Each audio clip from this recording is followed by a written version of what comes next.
Our first reading is taken from the book of 1 Corinthians, and this is an ongoing sermon series that we've been thinking about the church in Corinth.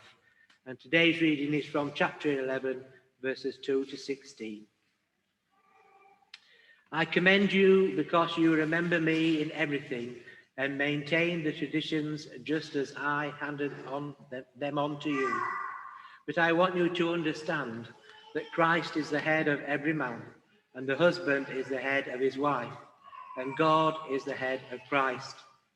Any man who prays or prophesies with something on his head disgraces his head, but any woman who prays or prophesies with her head unveiled disgraces her head.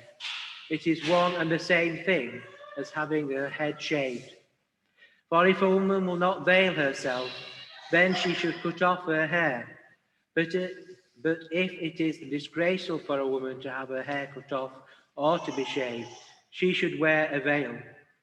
For a man ought not to have his head veiled, since he is the image and reflection of God, but woman is a reflection of man. Indeed, man was not made for woman, but woman for man. Neither was man created for the sake of woman, but woman for the sake of man. For this reason, a woman ought to have a symbol of authority on her head, because of the angels. Nevertheless, in the Lord, woman is not independent of man, or man independent of woman.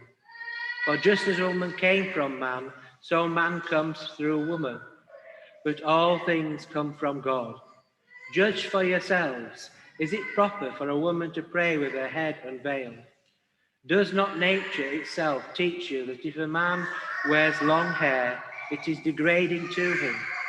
But if a woman has long hair, it is her glory, for her hair is given to her for such a covering. But if anyone is disposed to be contentious, we have no such custom, nor do the churches of God. This is the word of the Lord. Thanks be to God.